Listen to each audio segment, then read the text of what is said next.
অবশ্যই এই বিষয়গুলো একটু সাবধান থাকবেন। রাস্তায় সাইকেল চালান, যাই চালান, একদম সাইড দিয়ে থাকবেন। বাংলাদেশের মতো বাউলি মারতে যাবেন না, তাহলে রাস্তাঘাটে মরতে হবে। ইটালিতেও ইটালির নতুন আইন এবং ইটালিতে যারা যারা নতুন আসবেন সবার জন্য ভিডিওটি, সো ভিডিওটি স্কিপ না করে, ভিডিওটি না টেনে লাস্ট পর্যন্ত দেখবেন। আজকে আমি কোনো কাজের বিষয়ে, কোনো কিছুর বিষয়ে কথা বলবো না। আজকে গুরুত্বপূর্ণ কিছু কথা বলবো এবং আমি আপনাদের কিছু জিনিস দেখাবো যেটা আমার নিজের চোখে দেখা। সো ভিডিওটা শেষ পর্যন্ত দেখেন। আশা করি ইনশাল্লাহ এই ভিডিওটি আপনাদের জন্য, যারা নতুন আসছেন ইটালিতে বা পুরান কিন্তু অনেক কিছু এই বিষয়ে জানেন না, সবার জন্যই মোটামুটি ভিডিওটি। তো বেশি কথা না বলে আমাদের ভিডিওটি আমরা শুরু করি। সো গাইস, আজকে কোনো সাবস্ক্রাইব করতে বলবো না, কিছু করতে বলবো না, লাইক দিতেও বলবো না, জাস্ট আপনাদেরকে সতর্ক করার জন্য এই ভিডিওটি, ঠিক আছে? সো ইটালিতে যারা যারা নতুন আসবেন তারা ইটালি সম্পর্কে অনেক কিছুই জানেন, আবার জানেন না। ইটালিতে নতুন অনেক আইন হয়েছে, এটা যারা ইটালিতে বর্তমানে আছেন তারাও জানেন না, জানেও মানেন না। সো আপনাদের জন্য আজকে আমি কিছু কথা বলবো এই ভিডিওতে। সো কালকে আমি ডেলিভারি দিতে গিয়েছিলাম। ডেলিভারি দিতে গিয়েছি পরে একটা লোক, জানি না কোন দেশি, সো লোকটা মানে অলরেডি ডেড, মানে মারা গেছে, ঠিক আছে? আমি এলো গাড়ি নিয়ে আসতেছি ডেলিভারি দিয়া। আপনারা জানেন যে আমি আমাজনে কাজ করি। সো আমি গাড়ি নিয়ে পাস হইতেছি, দেখি অ্যাম্বুলেন্স, পুলিশের গাড়ি, এটা ওইটা, দেখি একটা লাশ মানে সাদা কাপড় দিয়ে ঢাকা, আর সাথে আরেকটা গাড়ি, ঠিক আছে, আর লোকজন দাঁড়ানো। তো ওইখানে হয়েছে কি, লোকটা যাইতাছিল সোজা রোড দিয়া, তো ওইখানে তেমন লাইটেরও ব্যবস্থা নাই।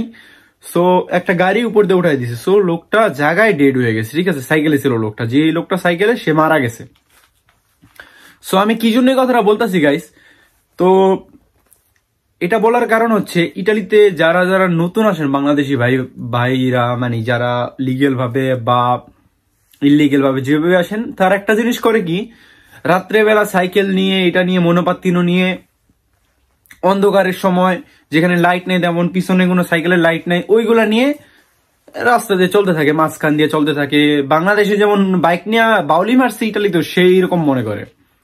সো গাইজ, এইগুলা থেকে বিরত থাকার চেষ্টা করবেন, কারণ এখন আপনি মারা গেলে ঠিক আছে, আপনার ফ্যামিলির ক্ষয়ক্ষতি দেওয়া হবে, ক্ষয়ক্ষতি পূরণ দেওয়া হবে, কিন্তু আপনি মারা গেলে আপনারও তো আর ফিরা পাওয়া যাবে না। সো এইগুলা থেকে সাবধান থাকবেন। আর যেটা মেইন বিষয়, সেটা হলো ইটালিতে কিছু নতুন আইন বেরিয়েছে।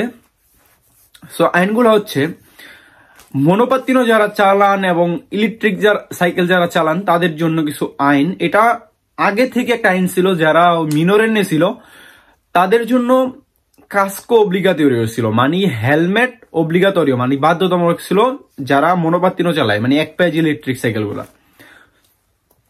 সো ওইগুলা তো বাধ্যতামূলক ছিল জাস্ট মিনরের নি, মানে বাচ্চাদের জন্য, মানে 18 বছরের নিচেদের জন্য। যারা 18 বছরের উপরে, মানে অ্যাডাল্ট যারা, তাদের জন্য এখন যে আইনটা হইছে সেটা হইলো ইন্স্যুরেন্স করতে হবে, মানে সবার জন্য, অ্যাডাল্ট হোক, বাচ্চা হোক, যেই হোক, ইন্স্যুরেন্স করতে হবে মনোপাত্তিনোতে, হেলমেট পরতে হবে এবং পিছনে একটা তারগা লাগাতে হবে। তারগা মানে হচ্ছে প্লেট নাম্বার, ঠিক আছে?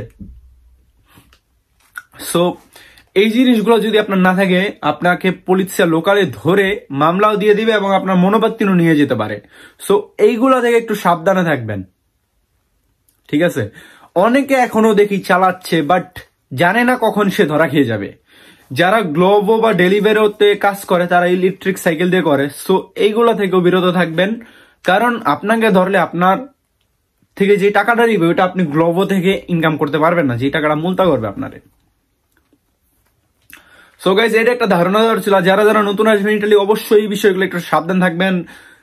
রাস্তায় সাইকেল চালান, যাই চালান, একদম সাইড দিয়ে থাকবেন। বাংলাদেশের মতো বাউলি মারতে যাবেন না, তাহলে রাস্তাঘাটে মরতে হবে ইটালিতেও, ঠিক আছে? আশা করি ইনশাল্লাহ কারো হবে না এরকম, আমি কারোর আশাও করি না, কিন্তু ভাই সাবধানের মাইন্ড নাই। আজকে ইটালিতে আমি 10 বছর ধরে আছি ইটালিতে, আমার ফ্যামিলি সহ। আল্লাহর রহমতে একটা কোনো অ্যাক্সিডেন্টের ভিতরে পড়ে নিজেও ড্রাইভিং করছি গাড়ি এবং করতেছি, কারণ আইন মেনে চলি। বাংলাদেশের মতো বাউলি মারি না, যত স্পিড উড়াই, গাড়ি সোজা রাখি, বাউলি মারার ইচ্ছা নাই। কারো ওভারটেক করবো, ইন্ডিকেটর দিয়ে ওভারটেক করি। সো গাইস, আজকে আমি আপনাদের জাস্ট একটা ধারণা দেওয়ার চেষ্টা করলাম। সো ভিডিওটা কেউ অন্যরকম ভাবে নিবেন না, আশা করি ভিডিওটা দেখে একটু হলো আপনাদের উপকার হয়েছে। আর ভিডিওটা ভালো লাগলে লাইক কমেন্ট করতে বলবো না, জাস্ট বন্ধুদের সাথে শেয়ার করে দিবেন যাতে তাদের একটু উপকার হয়, ঠিক আছে, যাতে তারাও সাবধান থাকে। আর যারা নতুন আসবেন ইটালি তারা অবশ্যই সাবধান। সো গাইস সবাই ভালো থাকবেন, অলওয়েজ মারুফ ভাই ব্লগস দেখতে থাকবেন। আসসালামু আলাইকুম গাইস, আল্লাহ হাফেজ, টেক কেয়ার।